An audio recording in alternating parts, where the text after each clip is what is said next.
You are listening to Taking Stock. I'm Carol Masser, my co-host Michael McKee. We are live from the Ad Club in Boston, and this is Bloomberg Radio. Got a hold on you, sensation, right now. New sensation, new pull on people. Well, that certainly describes the advertising world these days. Used to be you put an ad in the newspaper or threw something up on the television screen and that counted as advertising. It's a Now, different world. it is a completely different world, and having to navigate it for Putnam Investments is Mark McKenna. He's the head of global marketing, and he's been kind enough to join us here at the Ad Club in Boston as we broadcast live from here. Mark, it is a completely different world now. We were talking during the break about all the different areas that you've got to consider. Socials become big, mobiles become big, native advertising. It's just an ever-changing landscape for somebody who's trying to get a message across these days. Absolutely. There's just a broad range of technologies and emerging technologies that one has to be, very savvy about. And we need to realize that the end customer is probably more empowered than ever before, particularly now with the mobile device, to see promotions, see opportunities that are coming through to them literally as they walk around the street. Well, obviously you can do a lot of different things, but how do you, I mean, it just seems to me that it makes it more complicated to know you're doing the right thing. And that's where big data and metrics come in. So being able to pull in all the clicks and views that you're getting off of your website, contact with your customers who may be coming into your phone center at Putnam Investments as we speak to financial advisors are all important.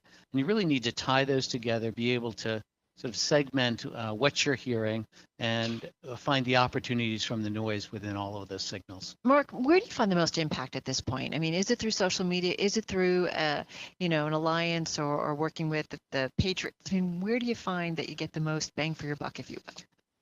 I think it's very hard to boil it down to a medium, Carol. It's really understanding the context of all of this. So, for example, with the New England Patriots, sports sponsorship is involved in, day of game activities. It's involved in a social media happening that happens around the stadium where you get to see, hashtag let's show us your game face.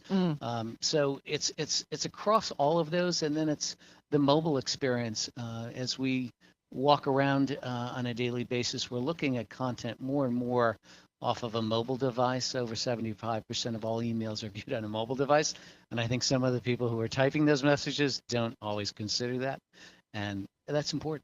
Well, do we have evidence that people are actually paying attention to advertising on those devices? It's there, but so much else is there. Is it more likely that if you're paired with Tom Brady's face, people are going to remember that than something that goes by on their mobile phone? Well, Tom Brady's face helps a lot, particularly with how he's been playing. And in terms of the mobile device and the targeting, it's micro-targeting now. And I think in general advertising, we used to do, as you mentioned earlier, broad-based campaigns. And now we're moving into an area where it's many micro-campaign, highly targeted signals that you're seeing in terms of someone who's watched a video and downloaded something from your website, called in, and trying to serve up the right content at the right time to that person. So we've gone from, what were almost easier days where we'd run the Super Bowl commercial and do some big print. You were done. And to many, many campaigns and follow-up campaigns. You mentioned about Tom Brady and his face, and it doesn't hurt when he's doing well. Does it matter if a team like the Patriots is doing well or not in terms of the impact and the results that you guys see? Sure. At Putnam Investments, what we want to do is associate our brand from a sports standpoint to performance, and we call it performance emotion. So when the Patriots are playing well, there's an association of the brand. And Bill Belichick is just really one of the top people in sports. I was watching Charlie Rose do an interview last night and talking about Bill Belichick's ability to look at a sports team much like a portfolio and really assess players. And so our association with that really ties in very nicely.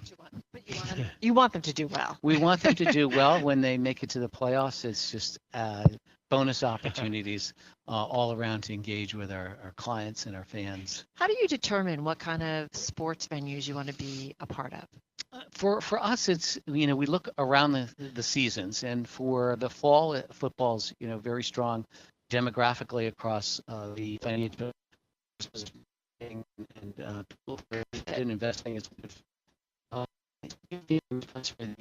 team and the two-time gold medalist now, thanks to his great performance in Sochi. That's a powerful medium for us to see. And as we come up to the World Championships this year, they're going to be held in the United States. That's going to be the Olympics. And Keegan Bradley in golf is also indexes very high against our audience, and there's tremendous fan engagement. We did a video with Keegan Bradley and had over 500,000 YouTube views. That's great. That's pretty powerful. Indeed. Well, thank you very much for coming in and joining us today. Mark McKenna, who is the head of marketing at Putnam Investments.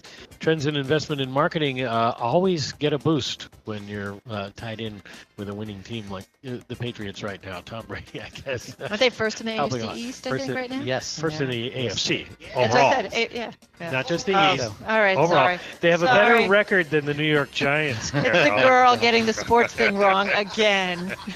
She knows who Tom Brady is, as does my wife. This is Taking Stock and Sports. Taking Stock, weekdays at 2 p.m. Eastern. In New York on Bloomberg 1130. In Boston on 1200 AM and 94.5 FM HD2. In San Francisco on 960 AM and 103.7 FM HD2. And Sirius XM Satellite Radio Channel 119. Copyright 2014 Bloomberg LP.